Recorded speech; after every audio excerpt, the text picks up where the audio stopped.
guys, welcome to my channel. For those of you who don't know, my name is Cherie Page, also known as Breast Cancer Babe. I'm going on almost 4 years since my diagnosis in April in 2016. And today I wanted to make a video to give advice to cancer patients, people who have been newly diagnosed and who are freaking out. I know how you feel. I've been there, done that.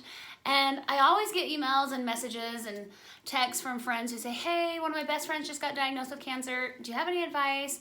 Anything you suggest? A lot of times it's, what can I give them? How can I help them? Other times they just want to know, like, what is this person going to expect?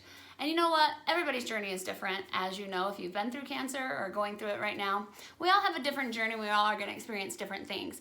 But I do have some advice to new cancer patients who just barely got diagnosed, because I think it's pretty problematic that we all of a sudden freak out. I think that's natural, but we all do it, but I don't think it's beneficial.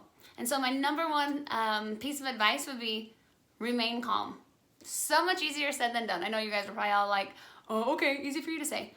But it is not easy for me to say, but I know it's good advice.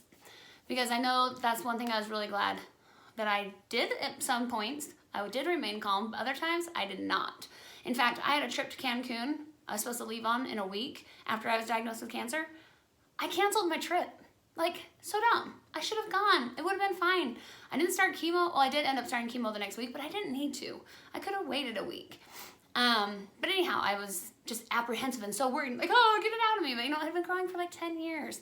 So I didn't need to hurry and rush into anything.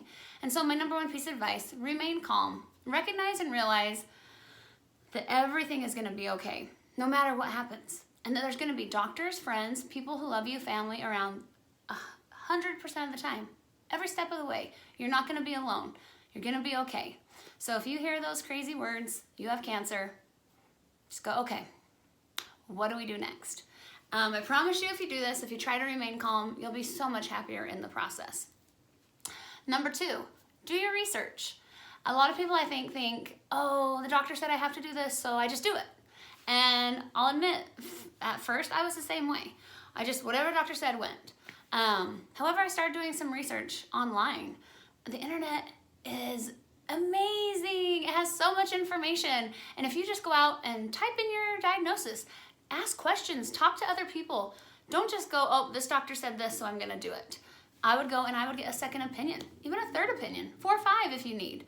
But get opinions, get different takes, read up on cancer, read up on the kind of cancer you have, other people, talk to other people who have had treatment and what they wish they would have done differently. For me, I have the BRCA2 gene, so the BRCA gene. I didn't know I had it, but when I found out I did, they're like, oh, you want to remove your nipples, you want to have a double mastectomy, just remove all your breast tissue. And I'm not saying one way or the other what you should do, but for me, if I could go back and turn back time, I would have looked at like the odds of cancer coming back in my nipples, and I probably would have kept my nipples. But I was just so scared. And not saying the doctors did anything wrong. I'm not saying that they use scare tactics, but they do scare you. And I'm not saying they're automatically trying to do it. It's just when you're ignorant to a topic, like I didn't know hardly anything about breast cancer. My mom was a 2-time cancer survivor, but she never had breast cancer. My sister had breast cancer, but 2 weeks before me. We went through it together. So it's not like I had watched someone go through breast cancer for 10 years, so I was prepared to know how to respond. I wasn't. So talk to other people, because now if I were to talk to someone who has the BRCA2 gene, I would be like, well, you know, you have to do what's best for you, but look at the percentages and the chances of it coming back and decide if you're okay with that. Like, say the chance was like a 0.5% chance of it coming back in my nipples, maybe I would have been like, you know, that's not that big of a deal to me. So just because the doctors are telling me to remove everything, I don't have to, because I feel like I'm okay with that. So that's one suggestion I have for you. I did a lot of research about radiation, and I was like, no matter what, I refuse to do radiation. I won't do it. Luckily, my doctor was like on board with, yeah, we don't think you need to do it. But had they not been, through my research, I would have said, no, I've seen the repercussions of radiation in too many people in my life, and it's not for me. And I'd done enough research to know, hey, with the kind of cancer I had, is this really gonna be that beneficial? So that would be my number 2 piece of advice. Do your research. So it helps to do research after you're calm. Because for me, I know I like freaked out and it was just like, cancel my trip, hurry and start chemo. And if I could turn back time, don't get me wrong, I'm really grateful for my cancer journey. I'm grateful for everything I learned, how I grew, who I am today, and I'm fine with everything. But I really wish I would have remained calm, gone on my trip, and then done my research and said, you know what? I don't need to rush into surgery. Now, I recognize some people possibly do need to, depending on your stage and how fast your tumors are growing. But I think the majority of cancers are DCIS, at least breast cancer. And it's been growing for a long time, and you don't have to stress out about hurrying and cutting off your boobs today, you know? And so, but you might need to. Do your research. Anyways, remain calm and do your research. And the last thing I would say is focus on the positive. I know it's really hard to focus on the positive when you're going through something hard, but I can honestly tell you, looking back in 2016 to now, that I grew and learned things that I never would have learned another way. And I am grateful for my cancer journey. Yeah, when I have an ache and a pain, do I freak out that, oh my gosh, my cancer could have possibly be back? Yeah, and it's something we're all gonna live with the rest of our lives, that I'm gonna live with the rest of my life. Anytime I have to go to a doctor and get a scan, yeah, I'm gonna be really nervous what that scan's gonna show.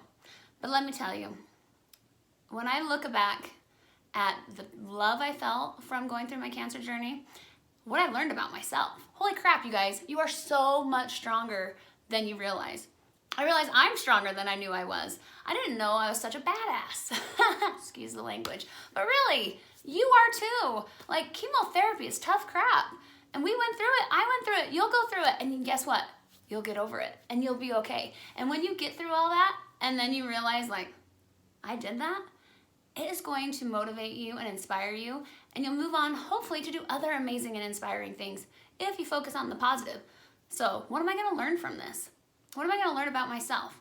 And I promise you, if you can start thinking those things while you're going through chemo and while your hair's falling out, you know what? I was in love with my bald head. And I don't even think it's because I thought I looked that good with a bald head. I think I looked all right with a bald head. But you want to know what I loved? Is that it made me feel like, I don't care what any of you think. Walk into the store and be like, I got cancer. And I'm rocking a bald head. I have more confidence today as a no nipple, horrible hair. I mean, yeah, I have extensions in, but if I didn't have my extensions, my hair is awful after chemo. Awful. But I feel so proud that, hey, I'm a cancer survivor and I went through hell. And yet I'm choosing to focus on all the experiences that I gained and learned from that. And so I just really hope that all of you can do that. Remember, the life lessons and experiences we have are what turn us into the people we are. And so this mountain you're being forced to climb right now, you're gonna get to the top and you're gonna look down and be like, that was so hard. That was so hard, but I did it. And then you will be so proud of yourself. And I am here to tell you 4 years later, that pride will never go away. Like, that is a strength that I have within that I wouldn't change for the world. Yeah, cancer's a crappy way to have to learn these things, but you know what? I'm grateful for it. And I just hope that all of you can learn something from your journey, learn from other people's journeys, and recognize that we all are gonna have experiences in life, some good or some bad, and you're not gonna be able to change it. Like, go ahead, be negative, think this sucks, woe is me, why do all the bad things always happen to me, this isn't fair, but that's not gonna change anything.